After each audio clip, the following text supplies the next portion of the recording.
All right, looks like we're live, and I'm here with my frequent sidekick, Artistic Layman. It is simply a statement of fact. Some beings are more intelligent than others. I am more intelligent than you. But it's not nice. That is irrelevant. So, we got a couple of things to talk about today. First things first. Guess who's back? Back again. Irini's back. Tell a friend. I wish I could play that. Irini was on his Discord. People sending me screen caps, and apparently he was on his Discord saying this is beautiful. This is beautiful. We have to read Davis's brilliant writing here. The vast majority of people aren't interested in dealing with reality. Instead, they're building, quote, castles in the sky in their own mind. I could point to how the left is endlessly angry at the right, even though we recognize the same problems, and solutions are rather straightforward to many of the ongoing issues.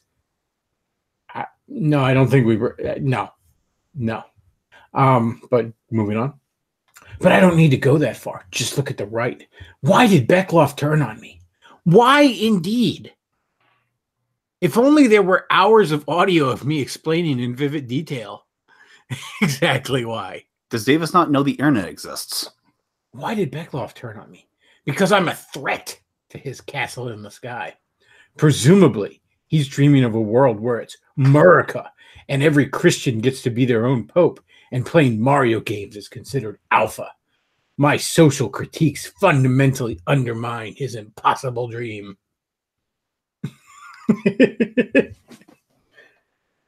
Oh, jeez. Oh, man. Okay, so, wow. Damn, dude. Every Christian is his own pope. I find that very ironic from someone who's spent the last several months purposely ignoring his pope. I mean, Davis, what have you been doing these past few months to push for the abolition of the death penalty? Or you know, I mean, because that's a moral. The Pope told you that's. What are you ignoring the clear teaching of your leadership, Davis? You can't be doing that. You can't be having every Christian his own Pope, much less the Vicar of Christ. As for America, we both know you would kill to move back here. So don't you be you fucking leaf. Don't you be sitting here bad mouthing the US of A, okay? Because, we got our problems, but your president literally looks like he should be, auditioning for cuckold.com. You fucking leaf. They had a rake. That's all I got to say. And playing Mario games is considered alpha. I don't run around calling myself alpha. Okay? I first of all, if you're going to take like the Vox Day, alpha, beta, delta, sigma, whatever, if you're going to take the big old chart of it, at my best, I'm a sigma, okay? At my absolute best, I'm a sigma because I don't want to be in charge of anything. You fucking kidding me? Who the hell wants to do that much work? I don't want to lead people. Fuck no.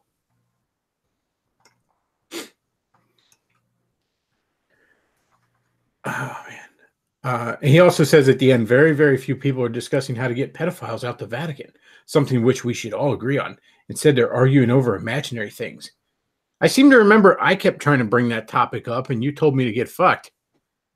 So, I don't know. But we got more from Davis. Oh, we got more. We got something coming, folks. Something about castles in the sky. I love that.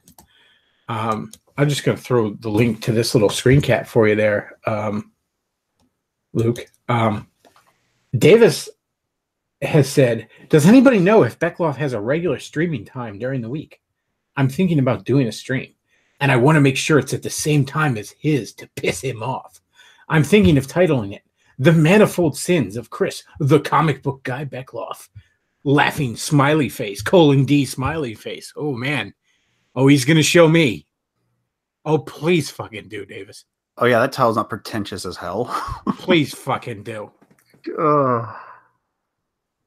I can have a nice little response. The pretentious nonsense of Davis the Closet Casarini.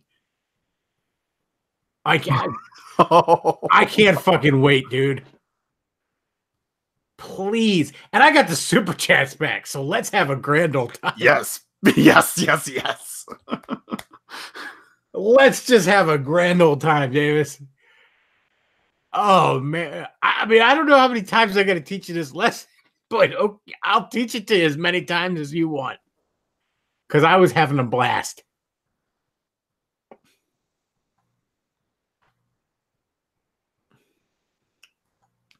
I was having a blast, and you know what? I'm gonna have a blast again. You want it? You please, Davis. I got some. I think I got some vacation time now. I've been at this one job long enough. I can take off if you want to set up a day, or you can stream and tell me all about my manifold sins, and I will be all ears. I'm sure me and my audience, we can't wait to hear about it.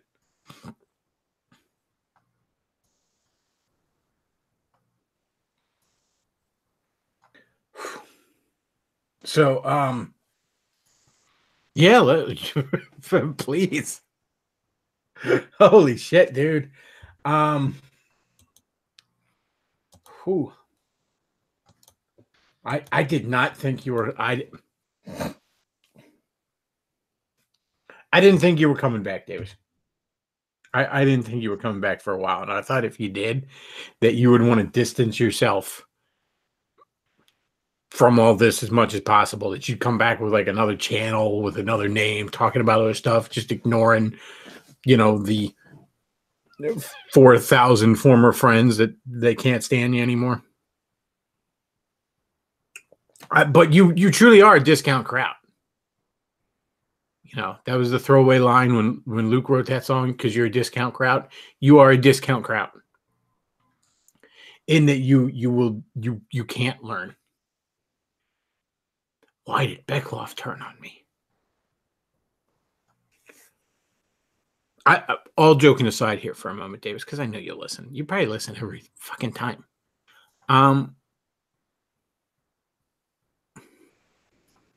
I don't know how to explain it to you anymore. I mean, I have explained it numerous times, but at this point, I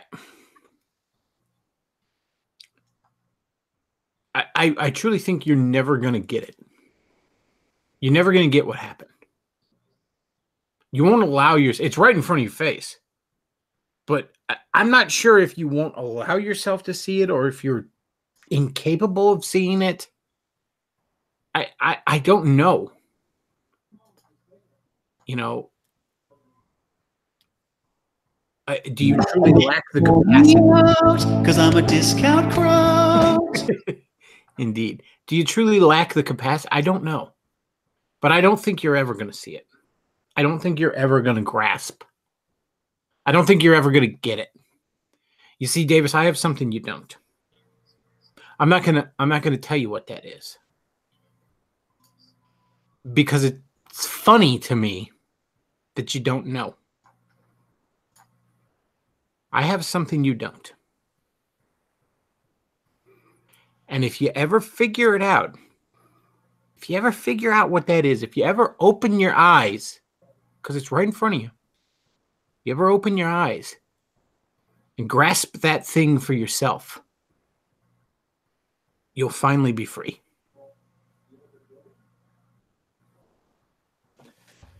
Could things get any worse? Why, yes, it can.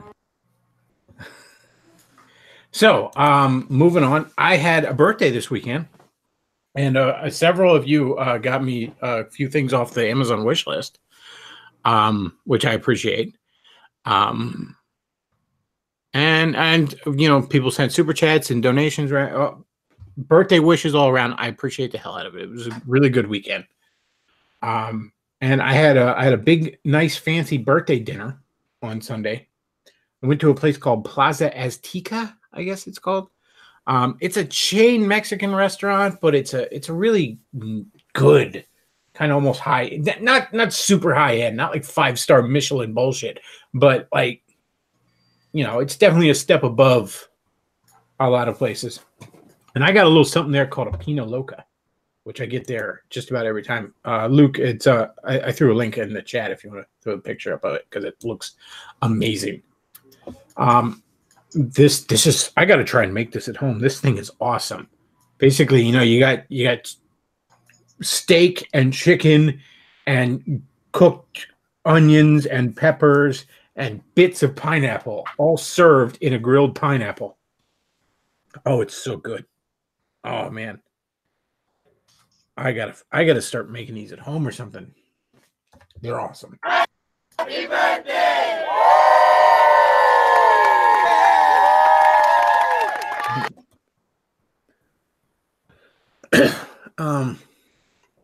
So yeah, it was so good. Enlarge that, Luke. Let's take a look at that.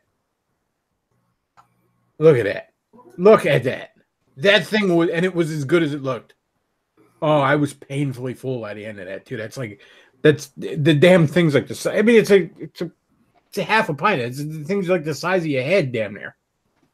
Oh, but it's so good. Oh, I gotta make those at home, man. So good.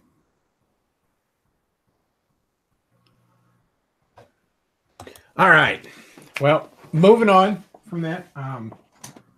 Again, thank you to everybody for the birthday wishes. Greatly appreciate it.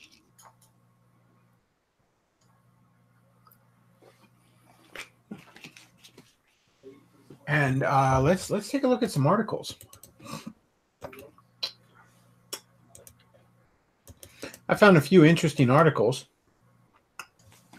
Here's one I'm going to throw in the chat, Luke. And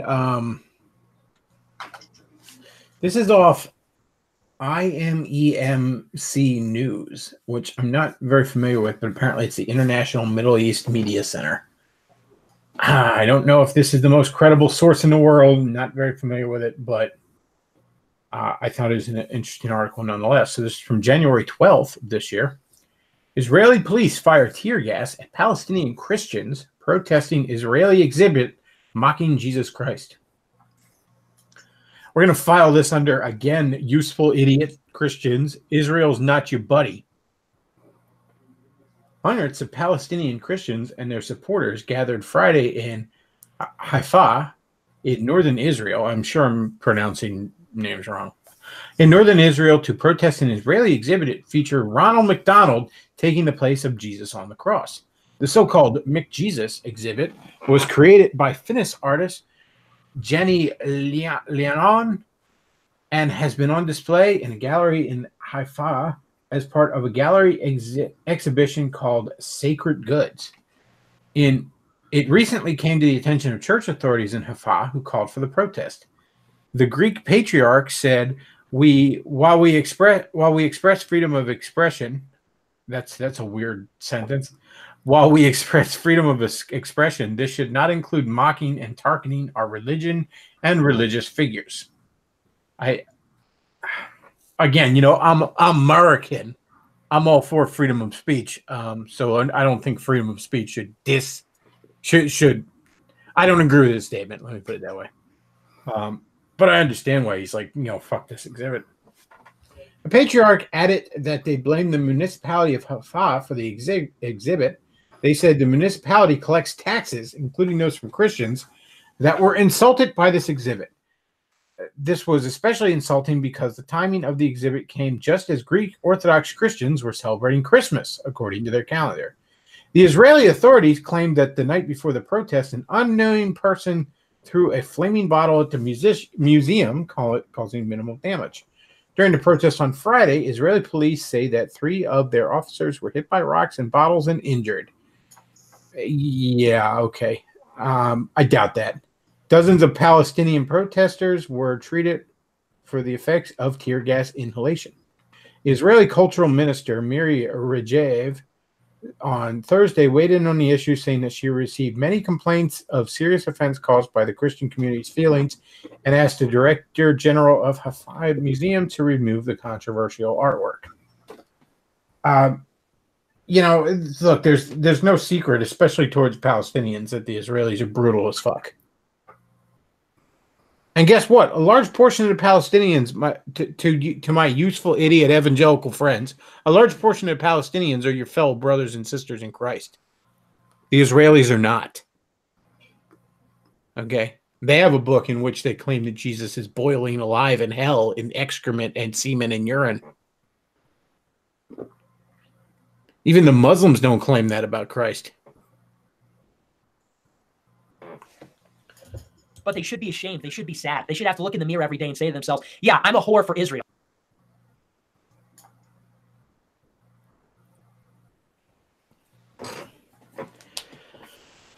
So, yeah, I just thought that was worth sharing. Again, you useful idiots. So, we got some other stuff here. On Saturday, I read an article from julieroars.com about James McDonald's ridiculous spending at Harvest Bible. Well, I decided, let's take some more looks at apparently julieroars.com is covering the ever-loving the hell out of this story. There are articles out the wazoo about this. So what do we got here? We got James McDonald recording reveals ungodly evangelical celebrity machine. And we got longtime Harvest elder, I meant to say, Steve Hudson resigns. Harvest pastor admits, quote, ungodly, unquote, spending. So let's start with the spending one, shall we?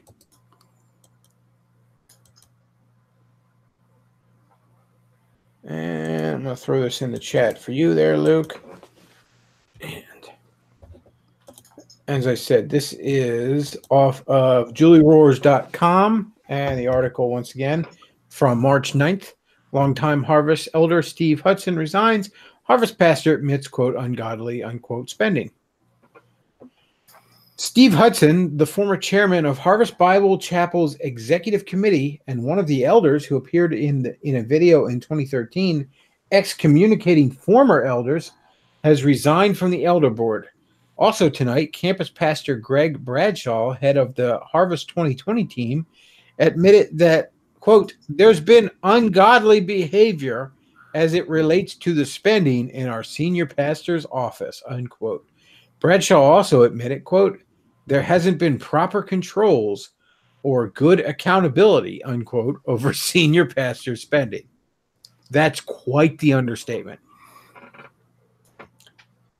Earlier today, I reported accounts by former staff showing that now fired Harvest founder James McDonald used church money for multiple lavish expenditures like African safaris, vacations in Naples, Florida, and expensive remodeling of his executive office. Tonight, Bradshaw said Harvest would be undergoing an independent financial review from an independent firm, Plant Morgan. In a tearful statement before the congregation tonight in Rolling Meadows, Hudson apologized on the part of the board for, quote, failed system, unquote, that gave, quote, too much latitude, unquote, and too much trust, quoting again, for requiring only partial accountability of McDonald. That's an understatement and a half. And for, quote, absence of communication, unquote, that, again, quote, spoke too little, too late. In addition, Hudson admitted that the former executive committee, which had sole responsibility for setting the church budget and executive compensation, quote, failed to follow the Holy Spirit, unquote. Well, understatements and a half over here. Wow, this is... Hudson also apologized for, quote, for his, quote, part in defending actions and people I now know weren't the complete picture or even correct. He added, in my ignorance or my misplaced trust, I perpetuated misinformation and extended the problem. What we've got here is failure to communicate. Look, I've said this before and all. The entire Harvest Bible as an institution needs to be dismantled. Okay, if the congregation wishes to form a new church in that building, so be it. But every single person working for that church needs to be in the unemployment line. The entire power structure needs to be gone. Every single one of them is at best, incompetent, ineffectual. At worst, complicit or outright committing borderline crimes here. The trees are strong, my lord. Their roots go deep. Rip them all down. However, at no point did Hudson apologize for excommunicating former elder Scott Phelps and Barry Slaba in 2013 and censoring former elder Dan Marquette. On the videotaped excommunication, Hudson labeled the former elders' refusal to accept elder consensus, quote, there, a, quote, great sin. So in other words, they excommunicated elders for voting against the majority. That's what I'm taking away from this. Am I at a base there? That seemed right? That seemed like what they did? Real quick, we got a $2 super chat from Dashing Rogue. He says, hey, I can give shekels. Yes, you can, and that's greatly appreciated. And some dude, Sam, sends $2 and says, it's nice that you got back your super chats. Yes, indeed it is. And also, I right between those two super chats, I see John Steele say, is it true Davis is now working for Harvest?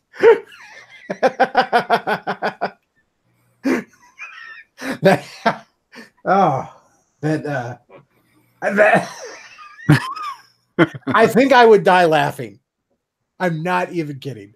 I think I would die laughing. You know, like when like the Joker sprays people with the gas and they laugh themselves to death. That's what would happen if I wake up tomorrow to find a Davis James McDonald alliance. I'd die laughing. Let's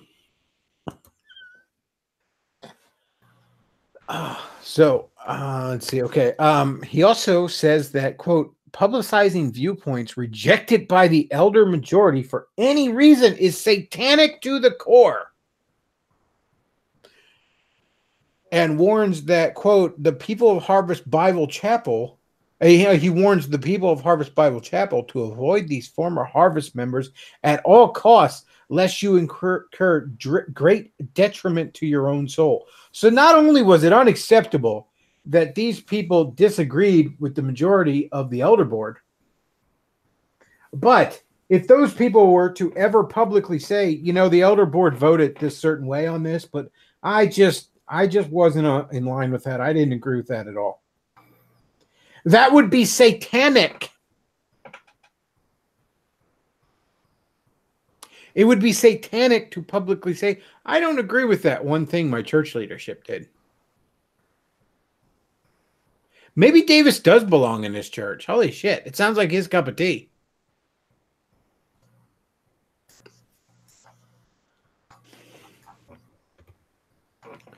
In 2014, McDonald gave a general apology to these three men. However, I reached out to these men tonight and asked if Hudson ever apologized to them.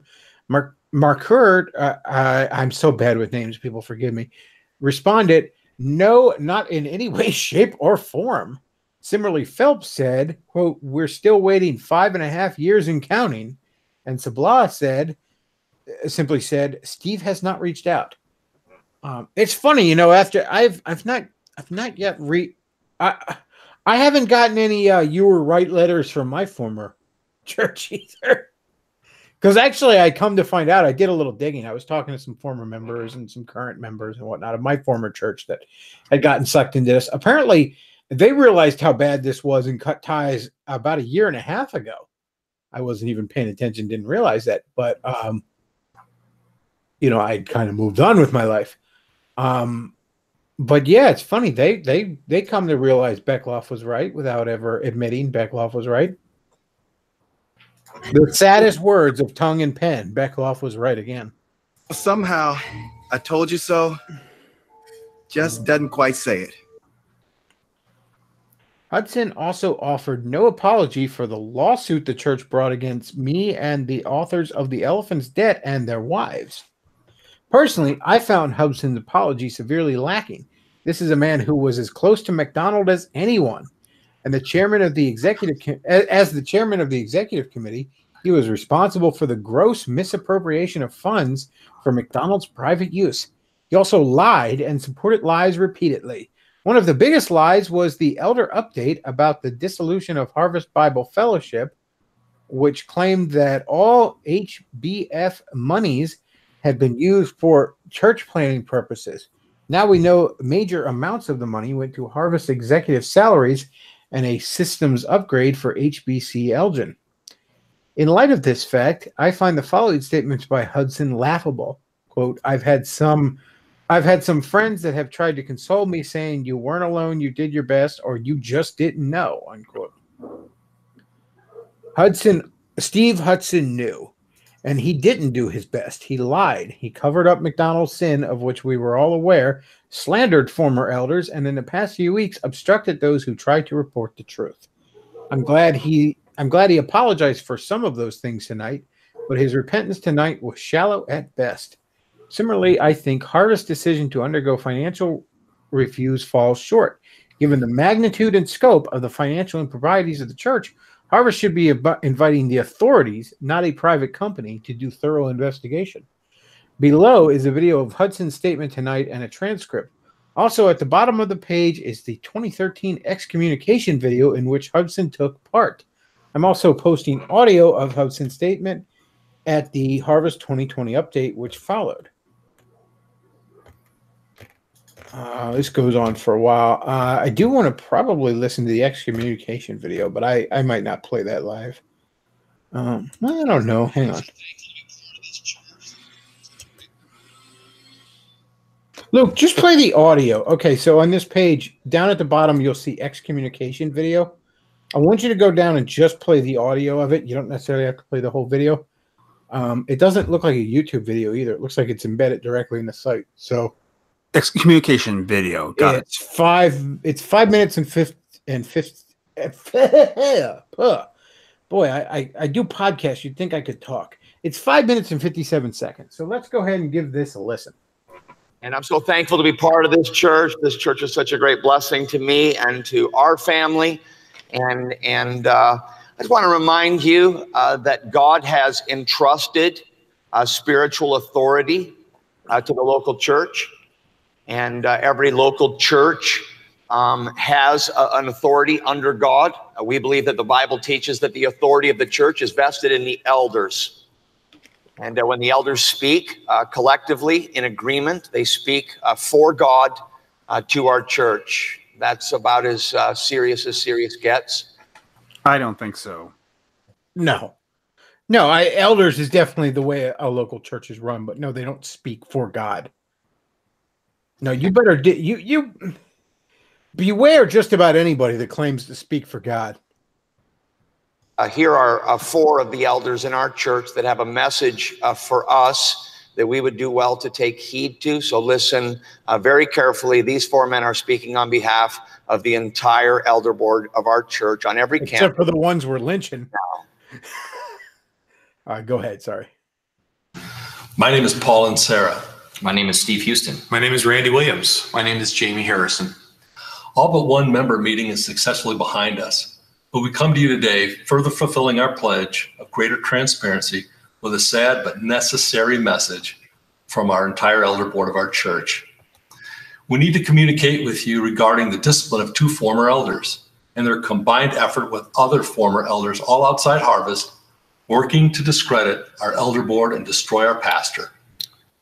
3 elders that broke with the rest of our 30-member elder board in June have continued to spread discord through their false and unrelenting viewpoint. That was unanimously rejected by the elders over many months and with finality in our June meeting. They made their point, we rejected their opinions, but they refused to submit to elder consensus, choosing instead to sow discord and create division. This is a very, very serious sin, one we are told in Proverbs 6 that our Lord hates. This week, the elders received a letter with 13 accusations against our pastor and his integrity, all of which the elders have already unanimously rejected multiple times. Pause. Nothing new, just a continued Pause. All of which turned out to be true. All of which turned out to be true. Also, somebody in the chat asked, I thought Protestants couldn't excommunicate. It's laid out in Scripture is clearly that if there is someone in the church, that is persisting in a serious sin, and I mean not struggling with it, but persisting in it, like, no, F you, I'm going to do what I want. Whatever, I do what I want. And we're talking serious stuff here, okay? Like whatever, just serious stuff. Living in adultery. Yeah, he's got a mistress on the side, and he's like, oh, I like having a mistress on the side. Kiss my ass. Something like that. Serious stuff. And then you confront him not once, but twice, but 3 times. You confront him twice in private, I believe, and then once publicly you confront him, and if he still persists, then you excommunicate his, I guess. I don't know the exact I don't know if that's the exact proper word. Some churches use it, some don't. But the Bible says you treat him as an unbeliever. In other words, he's no longer a member of the church, and as far as everyone else is concerned, we no longer believe he is a believer. I mean, he may indeed still be, he may indeed have always, you don't know his soul, but you treat him as an unbeliever. That's church discipline. You don't banish him. There's nothing that says that you banish him or you tell other like they did. Now they were, you saw in that letter, or I read or that article, I'm sorry, where they urged other people in the church not to interact with him. Well, no, that's not part of church discipline. That's creepy cult shit. You don't banish them from being allowed to come to the church. That's not, obviously you want unbelievers to come to the church so they can hear the gospel.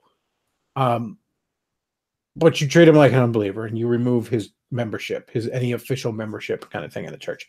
That's the biblical thing to do. I don't even like saying that's what Protestants do. That's the biblical thing to do. I know what the fuck the Catholics are doing. Okay, they got their own wild, wacky shit. All right. I don't know what gay fucking dead branch Protestants that have a dyke pastor are doing. I don't know. I don't care. Point is, that's what the Bible says to do. Oh, here it is. Matthew 18:17. If they still refuse to listen, tell it to the church. And if they refuse to listen even to the church, treat them as you would a pagan or a tax collector. Yes. But that's not what no one's allowed to talk to them. That's not biblical. So all right, let's continue with this video. Refusal to accept the consensus of the elders of Harvest Bible Chapel. If these men would express even a fraction of the constant and ongoing grace and humility that we see so frequently in our pastor, they could move. Humility. You see humility in James McDonald. Oh boy, you must have an electron microscope for eyes. Wow. You got Superman's telescopic vision if you could see the subatomic particle worth of humility that exists in James McDonald. Remember that old Nickelodeon little short Inside Out boy? That's James McDonald because he's gone so far up his own ass that he turned inside out. The humility we see in James McDonald. I don't this fucking dork in his unironed little shirt here. I don't know if he is evil or stupid, or possibly both. But imagine seeing the humility in James McDonald. Imagine claiming James McDonald is a humble man. Wow. James McDonald has less humility than Donald Trump. Oh, I like Trump, okay, but Trump's full of himself. No, I like that, and I think we needed that right now. But point is, Trump's often high on his own supply. Oh, I thought you'd be taller. Listen, Scrooge, if men were measured by kindness, you'd be no bigger than a speck of dust. All right, let's keep going. Wow, what a jackass. This video didn't age well, did it, buddy? To do so is defiling many people, and that is great sin. Scott Phelps and Barry Slaybaugh have been notified that they are under church discipline and no longer welcome in our church until they repent. Pause. No longer welcome in our church. Okay, setting aside that this is not proper basis for church discipline. Somebody disagreeing with you is not proper basis for church discipline. That's not the proper procedure of church discipline. Does it say anywhere in there that you don't allow them to come into the church? It says you treat them like a pagan or tax collector. You treat them like an unbeliever. But don't you want unbelievers to come in your church so they hear the gospel? Oh, they're no longer welcome in the church. That's not church discipline. Fuck these people. Holy shit, fuck these people. Let's keep going. Regarding their conduct was given to them personally and can be seen online under elder updates. Please pray for their repentance and victory over a persistent spirit of superiority and self-righteousness. That's rich. Oh, that is rich. Keep going. To lead and seditiously promote an attack on the credibility of the church elders, our governance of church staff, and the integrity of our pastor. Their goal is to discredit our pastor and divide this church, and we call upon the people of Harvest Family to make sure this does not happen. This problem is not new. As Paul said in 2 Timothy 4, Alexander the coppersmith did me great harm. The Lord will repay him according to his deeds. Beware of him yourself, for he strongly opposed our message. How aware of these guys were they of James McDonald's behavior? Well, they had to be aware of they had to be aware of the spending. There is nothing that infuriates me more than people wrongly use the Bible for demanding church discipline. This infuriates me. I mean, look, I obviously can't Professor X and read anybody's mind. Trust me, if I could, I'd probably be doing something a little higher with my life than working in a box factory, as a certain bald esoteric Catholic likes to say. But they knew. Do I know 100% that they knew? No. I also don't know 100% that OJ killed his wife and that waiter, but I'm pretty damn certain. They knew. They knew damn well what was going on. And if they didn't know, then they're idiots. Okay? All four of these men are either stupid or evil. And I don't mean evil in the sense that all of us are fallen. I mean evil when you're grading on a curve. You know what I'm saying? Evil compared to other men. I get it. Yeah, we're all fallen. We're all evil compared to Christ. I get that. Okay, compared to the perfection of God. No, I'm grading. God doesn't grade on a curve. But for this instance right now, I'm grading on a curve. These men are either stupid or evil. Or possibly both. I mean, they're not mutually exclusive, but they're at least one. None of them should ever be in a position of leadership ever again. Because if their hearts were in the right place, then they are so stupid they couldn't run a bordello in a gold rush. And if they knew, well, a pox on them in their house, if they knew. And I think they knew. Let's keep going. Church matters are not to be tried in the court of public opinion, Publicizing viewpoints rejected by the elder majority for any reason is satanic to the core and must be dealt with very directly. Those who have no standing in a local church but continue to assault it from outside with factious messages must be rejected according to the Word of God. We warn the people of Harvest Bible Chapel to separate themselves from these false messengers. Don't stand in the middle. Don't seek to mediate. Please avoid these former Harvest elders at all cost, lest you incur great detriment to your own soul. Good God. Okay, where do you even start with this?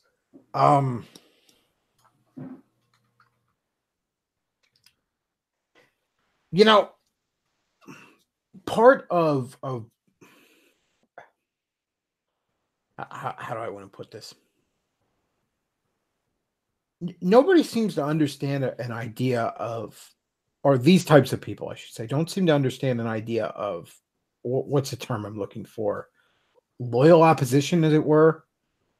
One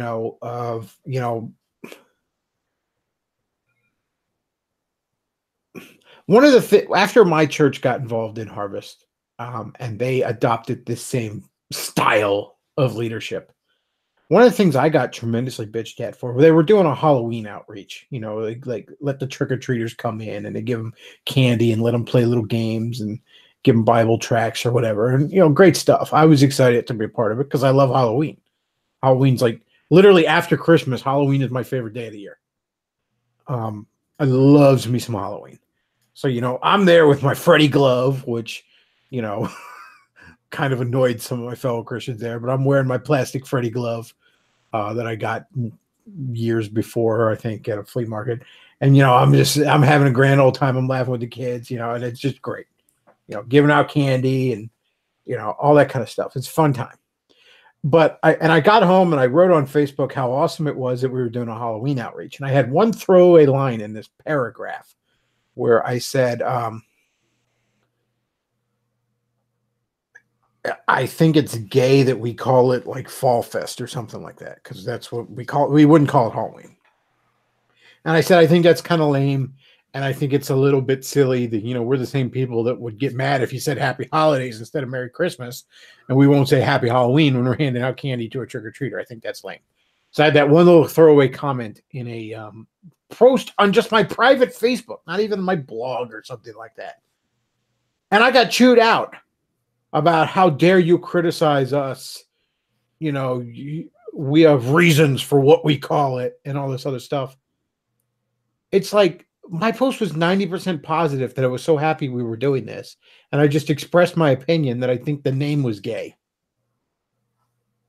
But that was unacceptable. You're either with us or against us. And that's when I realized, oh, okay, you guys can get fucked then. They could at least called it Reformation Day with candy. At least they didn't even call it Reformation Day. That would have been kind of cool. But no, it was not.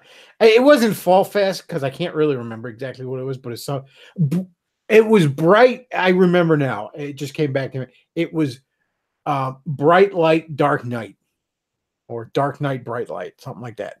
Was it the Green Lantern? Yeah, fucking. It was the Black Lanterns were rising. Way to beat them back. Yeah, the brightest day and blackest night. But no, it was just a stupid name. Like, what? Just call it Halloween.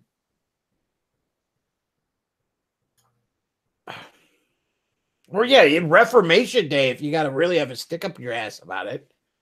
I would. And I was the only. I wouldn't. I'm giving out candy kids. I'm like, Happy Halloween, buddy. Nice Spider-Man costume, kiddo. That kind of stuff. Like I'm having a grand old time.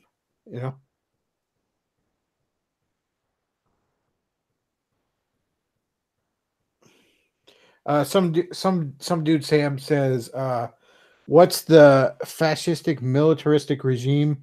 Are they the Imperium of Man trying to wipe out the forces of chaos and the Trinids from the universe?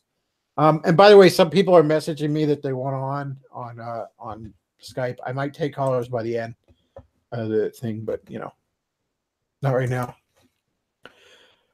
All right, let's keep going with this.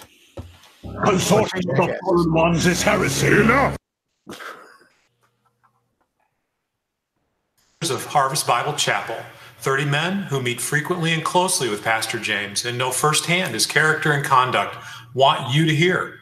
We, the elders of Harvest Bible Chapel, are completely satisfied with Pastor James's growth in grace, including the way he responded to the 3 dissenting elders from January through June, and sought reconciliation with former elders as directed. Pastor James has gone out of his way repeatedly to seek counsel, submit to consensus, and welcome and even solicit contrary opinion for the betterment of the church. The elders of Harvest stand behind his character and integrity without reservation or ongoing concern of any kind. Great pains have been taken to review and learn from these accusations, but there are no ongoing issues of any kind. We are satisfied and grateful to Oh man, this didn't age well, did it, guys? Were you stupid or were you complicit? This aged just about as well as the Smollett defense. Let's keep going. To our pastor for his Christ-like behavior. We call upon the people of Harvest Bible Chapel to support these actions of the elder board as biblical. Titus 3:10 and 11 says, "As for a person who stirs up division after warning him once and then twice, have nothing more to do with him, knowing that such a person is warped and sinful. He is self-condemned." Also, 1 Timothy 5:20 says, "As for those who persist in sin, rebuke them in the presence of all," which is what we're doing, "so that the rest may stand in fear." Before honor comes humility. In 1 week, we gather in one service to celebrate God's amazing 25-year faithfulness to this church. But God is winning a mighty victory in and around us today. Nothing is covered. Nothing is unresolved. Nothing is going. Only this is.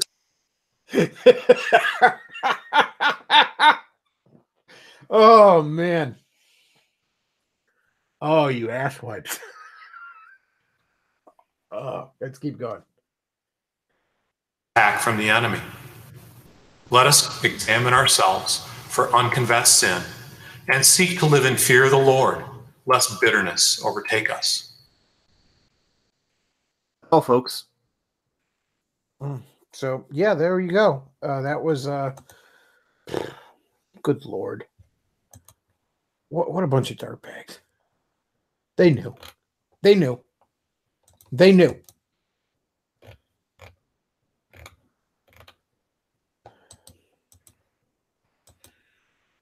What a bunch of dirtbags.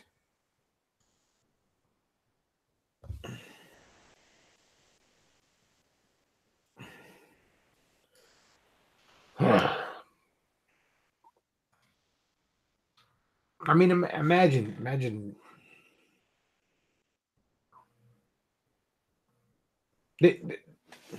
None of these people should be in charge anymore. Not one. Not one of them. Again, they're either stupid or evil. There's no third option here.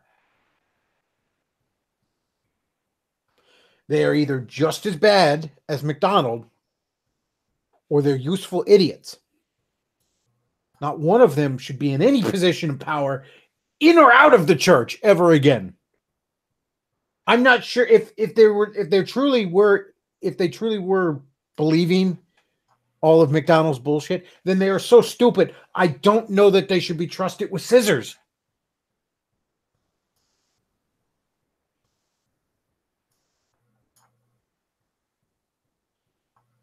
And if you are attending this church, first of all, you should probably leave. Okay, but I understand it's a church family. Okay, but as I said, the entire leadership, Harvest Bible as an institution, should be dismantled, should be disassembled, should be destroyed. Proverbially speaking, I cannot talk tonight. Not one brick on top of another should be left.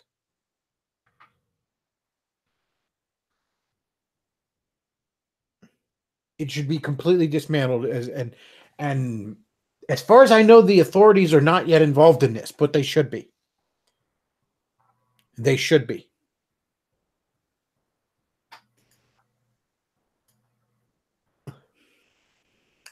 The books need to be completely blown wide open. All right.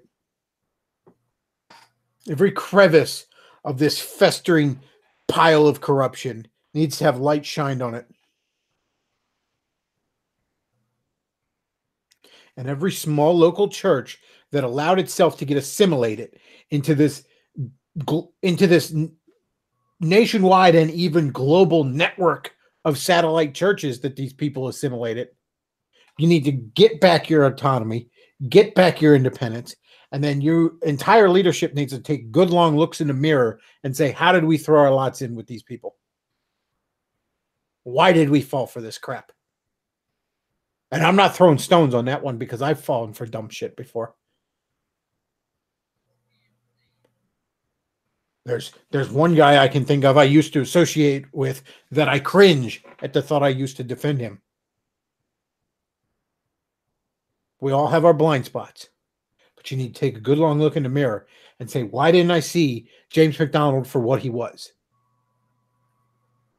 Because it's not like it was a surprise. It was all there. I saw it. Lots of other people saw it. Why didn't you listen? And again, I'm not even throwing stones at this point. Okay, I'm talking to the local independent churches that assimilated into Harvest Bible. Why didn't you listen? And again, I'm not throwing stones. A lot of people warned me about a certain snake I used to defend, and I wouldn't listen. I get it. But you need to take a good long look in the mirror, as I've had to do in that similar situation, and say, why did I allow myself to fall for this?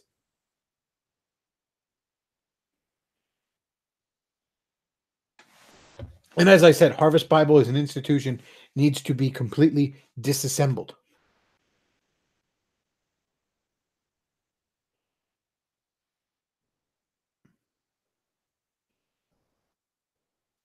This time, your bodies will be obliterated. What? Obliterated. You know, cut off your head, set them on fire, salt the earth. All right, I'm going to bring in some callers, and then we're probably just going to wrap this up. Boom. And boom.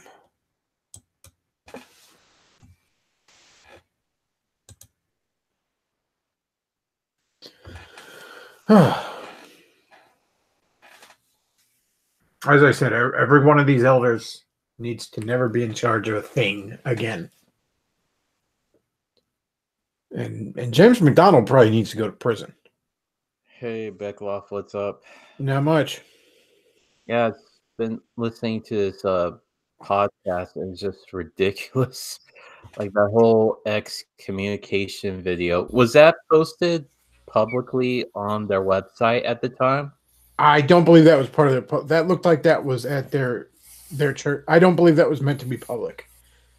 No. Well, it was meant for their church members, so it might have been on the. It might have been in their church website, but I know it wasn't. Like it didn't get like a broader public release. It's not like they played that on the Walk in the Word show that McDonald does. Because here's the other thing. I want to touch on this real quick because this is an interesting distinction, and I think it's worth pointing out. James McDonald was the pastor of Harvest Bible.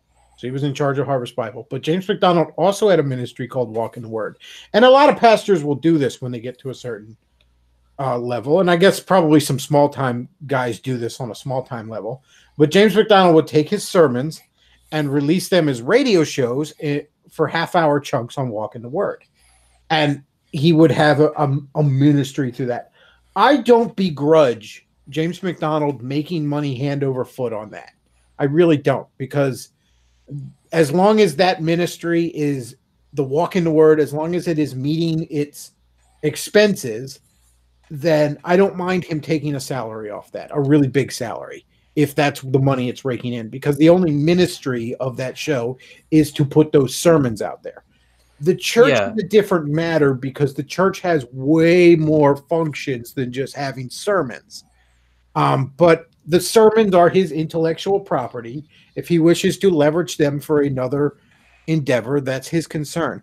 I don't begrudge him making money off of Walking the Word. I wouldn't begrudge him making shit tons of money off Walking the Word. But when he's taking this huge amount of money off of his church, especially, you know, when the rest of his staff is taking pay cuts, there are no doubt people in his church that are struggling financially. There are people in his church that need help. The greater community as a whole needs help, no doubt. You know, why isn't that money going towards, you know, community outreaches for Chicago? Chicago in general, and I know they're in kind of a Chicago suburb, but the point is this greater Chicago area is in many respects a shithole. Okay, there's a lot of work to be done in their community.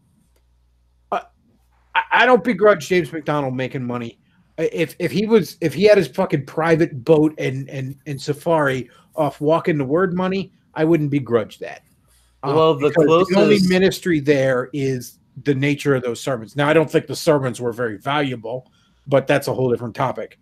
But the amount of money he was skimming off that church, that is shocking. That is shameful.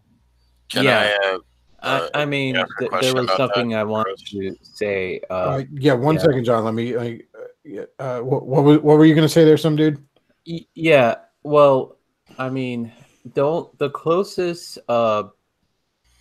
pastor that I know of that runs a mega church that hasn't had any public scandals and even runs his own seminary is John MacArthur, and he's a pretty solid preacher. Like, he's never had any type of scandal, and even he does not have a conglomeration where he's trying to incorporate a lot of different churches. He just, at most, people trained to become pastors as seminary, and they go pastor their own church. They're not under any type of insight. John MacArthur just runs his own church, while James McDonald is trying to basically be a pope. I don't begrudge. A lot of people will say that they do. I don't begrudge pastors making money. I don't, but I mean, I read this the other night. It was very obviously over the line. Okay, I'm not one of these guys who think that a pastor has to take, you know, a vow of poverty. In fact, if you go to a local church, I encourage you, you know, when it's like Pastor Appreciation Day or whatever, you know, give your pastor a gift card to Olive Garden or Outback or something. Tell them to take the wife out somewhere, you know, like take care of your pastor. Okay. Because the good ones are working down to the bone. But that's not what was going on here. John, what was your question? Well, two, but they're intertwined. One was, I understand that this pastor had said he basically was caught on tape conspiring to put child pornography on someone else's computer. That's one. Two, there was all this financial misappropriation of funds that has been uncovered, correct? Well, the conspiring may be putting it he said the way he said it was basically like we should or something. You could argue it was just an offhanded remark, like I'd like to kill that guy. But it's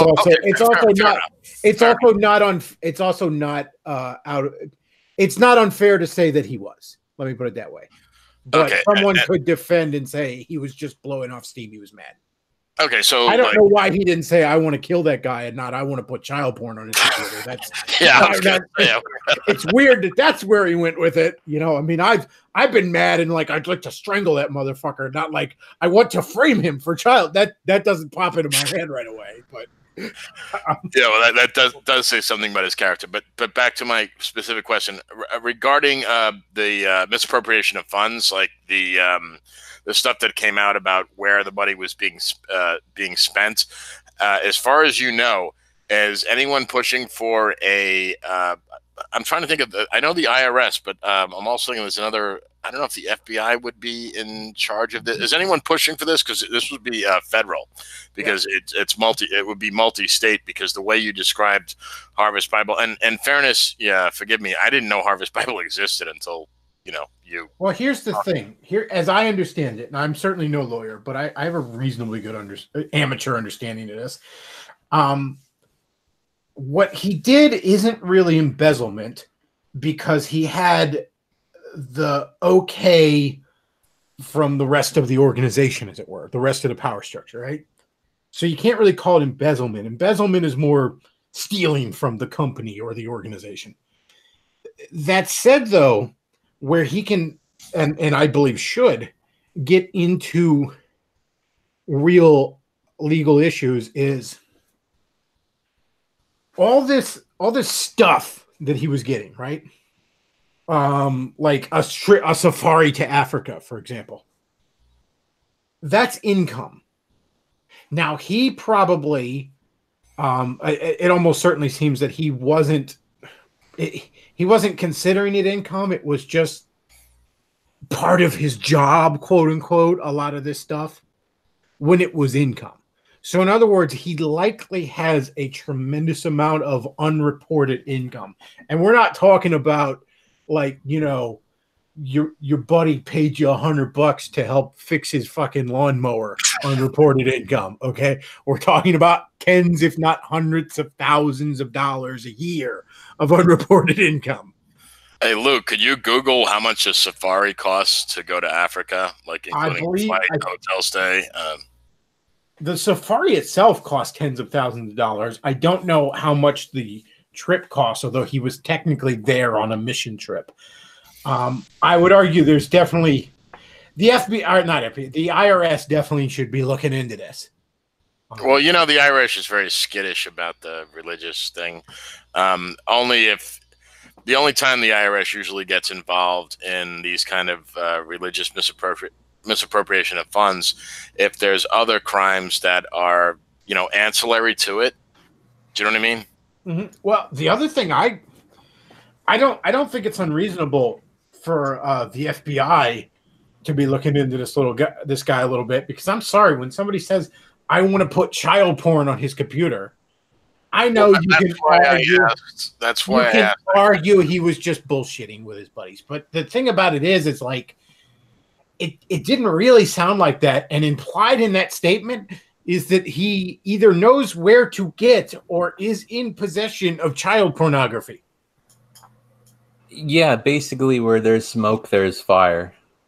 I mean, I don't know where. Like, I used to look at tons of porn. Let's not be saying that shit because we don't. So no. I'm not making an accusation. Let's chill.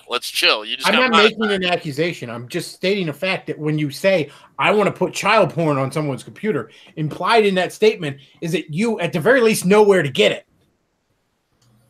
if not are in possession of it. Right. So you know what? You're not saying that he's either in possession. You're not saying. I don't know that he's in possession of it or not. Right. I don't know anything. All I know is that there's a lot of questions implied in that statement. The JonTron clip where he's like, I have several questions. That is immediately what pops into my head when someone says that. No, I agree. I was just saying, you got to be careful about the way you trust me. I know this, I've, over the years, and I do mean years that I've had to address this topic, I am very careful that I only say things that I would stand in court and defend regarding this, because I know how Sue happy they are. Okay. Yeah. All right. That was an African safari does sound pretty nice. It's just that you have to get malaria shots, and it's kind of hot down there. And some of the animals might attack you. But other than that, it's pretty cool. Well, my question is, what does by safari, is this like they're just viewing animals? Are they hunting them or what? No, he did he did a lot of like sport hunting on the church's dime. Like there's a picture of him having just killed this really big, magnificent brown bear. And I'm sorry, I don't like sport hunting. You want to hunt for meat or a pelt or whatever, fine. But I just like, I look at that picture of that dead bear next to James McDonald, and I think, man, that bear was cool. He was off in the woods, just minding his own business, doing bear stuff. the world is a less cool place for that bear being gone, and it's also a less cool place for James McDonald still being here. Does Christianity have anything to say about that topic? Not really. I mean, Christianity has a sort of broad statement of caring for the environment in the sense of, being stewards and conservationists. Yeah, because sport hunting, I think, is really fucked up. Yeah, I don't like sport hunting at all. Look, like, here's the thing. If James McDonald had run into that bear's cave with his shirt off and a machete and sport hunted it that way, that, okay, I see the sport in that, okay? But that's not sport. That's something else. But yeah. That's okay. But when you shot this bear with a high-powered rifle from the safety of your vehicle or whatever, that's not sport hunting, okay? Yeah, like if you dive into the water with a knife in your teeth and come out with a dead shark, yeah, you're a sport hunter, I guess. But but how's that, Chris? How about we do that? We do that this summer, huh? Yeah. Otherwise, look, if there's not at least an equal shot that animal's going to hunt you, I don't like sport hunting at all. And look, it's a complicated issue because I do understand that when it's well regulated, it can actually bring the numbers up of certain animals that are like on the endangered species list. That said, though, even that would be a case where I'd consider it a necessary evil. Like, I just consider like killing an animal for fun is something that's fucked up. Well, I look at it more. Go ahead. Oh, Sorry. Go ahead. Yeah. Me and my friend Dashing Road were talking about this, about like, bringing back hunting in order to like replace factory farms for the sake of, environmental sustainability. I mean, I do think that at least the parts of Africa that have at least a semi-functional government, if they had like regulated hunting of, say, lions or tigers, then there would probably be a financial incentive to keep those numbers up. I get that. At the same time, though, a tiger is really, really cool. So I don't understand the mindset of wanting to shoot a tiger. I mean, yeah, if it's coming at me, maybe I want to shoot it. But, shooting it for the fun of it is not, if an animal isn't a threat to me or I don't need its pelt or meat, I don't wish to kill it. Here's some price tags. Oh, cool. I was really curious. I sincerely was curious about this. I had no idea what this costs. Luke, tell us. Let's see. 66,000 cost for a successful 14-day hunt for a rhino and trophies. A 10-day hunt for a cat buffalo is 1,600, and a 10-day hippo hunt is 1,200, and 52,000 for a cost of a 20-day hunt of a lion safari with lions, buffalo, leopards, and plain game. Well, did you say one was only 1,600, like 1,600? No, 16,000. 1,000. Oh, 16,000. Yeah. Okay. Sounds like 1,600. That sounds like a deal. Yeah, a 10-day hunt for a Cape buffalo. How much would it be to hunt James McDonald? I'm sorry, I kid. Careful, motherfucker. I kid. That's, of course, a guy I disavow. Yeah, I disavow. I'm just hypothetically, if such a thing were legal, what do you think it would run? Hypothetically putting child porn on somebody's computer. Yeah, just like James McDonald. I'm just hypothetically asking. Right, exactly. That's what Chris meant. That's all he meant. He was speaking the same way. Hypothetically, not that Chris has access to putting James McDonald in a cage and shooting with a 50. Yeah, it's not like I think that he should be sprayed with salmon scent and released among the bears. I'm not saying that at all. And I'm most definitely saying I would not pay good money to watch that. That would be wrong. Dude, you would fucking whack off to that. I know you. Oh, Christ. Well, let's have a drink to that. I'd be sitting there like, come on, James, you're a bear hunter. Get him. Trust him with the captain tonight. Show him who has dominion over. I'd buy that for $1. Damn right. And by the way, Luke, who is that guy like in the lower left, the bald guy? Who the fuck is that? It's just some guy. Yeah, just some guy that He's going we after used the to castle in know. the sky. Oh, somebody else wanted to call in. I missed that. I'll send them a link. Oh. Oh, but I Cool. do want to ask Chris. I don't know if he wants to say this publicly or not. Have any of the well, like I said, you don't have to say. But has anybody at your former church? I know like the elders haven't and whatever like that. But has any of just like the regular churchgoers come to you and just said, "Hey, look, buddy, I'm sorry. What what our church did to you. You were right. Something like that." You don't have to say who. I'm just saying is Not, a little bit, yeah. I've remained friends with some of the people that go there, very, very close friends, like in some cases practically family kind of friends. So a little bit. And I had people early on say, yeah, I don't get what they're doing. And I had people early on not even believe. So just, but yeah, a little bit of that. I'll tell you who, and I'm not going to name names, but I'll tell you who's I tell you who's really owed an apology is early on when that church began to start sniffing around, throwing its lot in with McDonald. There was an elder, and he's a great guy. Love the guy to death. He's like a retired doctor that used to deliver babies all the time. He actually had a mission trip once a year. He went to this one African nation where he actually trained doctors. That was like his mission work, and then he shared the gospel and all. But it wasn't your typical foreign mission trip where you go fuck. You send teenagers, Tiffany and McKinsey and the fuck around gang to screw around over. No, it was actual like providing a service for a struggling country kind of mission trip. And great guy. He was an elder, and early on in this, his spider sense just went off the charts, and not no, but heck no, I believe would be how he put it. And they really railroaded him. They were not kind to him.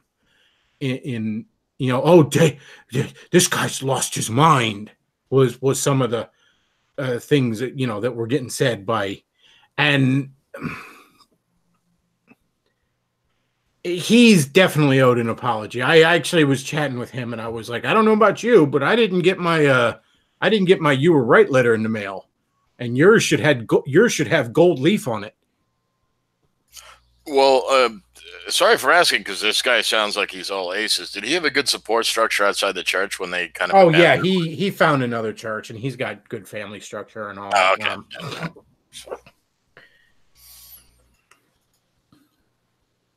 But so yeah, he's fine. But yeah, they definitely owe him an apology.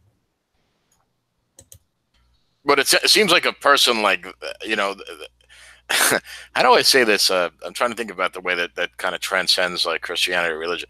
When you see like a person like that, like this person that you described that, went to Africa and he wasn't just going around like the fuck around gang. He's actually teaching these people like how to survive, value skills. He's obviously a man of high intellect because he's actually a physician, had to go, years of education, years of training, years of practice. When people like that, when their spidey sense goes off, sometimes you just have to trust them, if that makes any sense, especially if you're younger. Mm-hmm. Would you agree with that? Oh yeah, definitely. In fact, he got some other people to look into it, and a lot of other people agreed and said, whoa, wait a second. If again, not going to name names, if Carl Smith over here doesn't like it, maybe it's no good. So that's really why they got kind of nasty towards him, because the mere fact that he was saying that was enough to get a lot of people to say, what church is Carl going to now? Maybe I'm going to start going to that. Well, yeah. Well, someone who has a character that you can't impugn, well, yeah, those are the people that are the biggest threat. So anyway, that's, to be honest, like that's one of the things, and I'm not saying this like disrespect that I'm not a Christian. That's not, but I mean, it seems like these churches, like whether they're large or small, there's so much of this like internal politics shit that's going on with you Protestants. like you really are big into like not you as a person, but just these congregational churches like gossiping about people. Well, that's I mean, am I part of wrong that's- about that? Tell me part if of I'm that's wrong. part of that's human nature. But the other part is, I mean, it's weird because, like, in a way, it's precisely because they try to avoid gossip that they end up doing it more. One of the reasons so much of this is allowed to fester is precisely because of this don't be gossiping about people. So, like, these problems happen and nobody knows, like, nothing's ever up front, you know, and all that's ever known is rumors kind of thing. And, you know, you see with this elder board, this video, how much, you know, we don't even want the elders who voted against our decision to ever dare tell anybody else why they voted against it. That's how you end up with these sorts of situations. You know, you almost try to, it's almost the kind of like, you know, the old stereotype of the girl whose parents were like too strict and then she ends up an absolute slut the moment she can get away from him. You know what I mean? It's almost that's the trope of the preacher's daughter. It's almost that where it's like they're trying so hard to suppress gossip, they end up making it way worse. Well, would you say that that was true of kind of like, you know, what happened with that church that you were involved with, you know, when they got mixed up in this? Oh yeah. And, no, I'm not trying to like, no, I think that was very much true. I think, you know, a lot, I noticed early on, even before they got involved in Harvest, that, you know, whenever there was something that happened and all, you could never get a straight, like, oh, why doesn't the one guy go here anymore? Oh, it's none of your business, kind of thing. You know, like everybody was so afraid to gossip, nobody would even just talk about what's going on. You know what I mean? Mm-hmm. It got like that kind of bad. And then obviously, like, that's an environment where rumors flourish. You know? Well, you mean, yeah, I think what you're trying to say, when no one can give a straight answer, people will just make it up in their head and then, yeah, you know, yeah. And yeah. I don't know if there's a way out of that, to be honest. I mean, you know, I do agree with you with the sense that a small church, like you always use the metaphor of the amoeba, talking about the churches, like why you believe the church grows to a certain size and it should split, as opposed to the mega churches. I agree with that. At the same time, like when you have these small churches, it kind of encourages this gossip culture, or yeah, maybe you're just going to say that's just a basic human failing, and maybe you're right. I don't know. Yeah, I think to some extent there's always going to be a little bit of that. You know, I mean, I tend to think when gossip is really a problem is when you're purposely spreading malicious rumors about. But there's some Christians that want to get so autistic about it, like if you're talking about somebody to somebody else and they're not in the room, you're gossiping. No, you're just talking about stuff. You know, they're. Well, like, yeah, you can say Mary just gave birth to twins. Does that mean? Yeah. Did you hear what happened to Carl? Oh yeah. That's not gossiping. That's just people making conversation. You know, I think a lot of Christians tend to get almost autistic about the gossiping thing. And it's because it's just people are going to talk about stuff. The Bible does talk about gossip, though, Luke. Yeah, but I mean, gossip is, you know, gossip is a bit more than that. You know, it's spreading rumors, or it's. I heard it said before that, you know, flattery is when you say to someone's face what you'd never say behind their back, and gossip is when you say behind their back what you'd never say to their face. I like that. You know, so if I say, you know, if I were to, for instance, mention right now that I used to know a certain bald esoteric Catholic and he's an idiot, I'm not gossiping because I'll happily say that if he hops in here.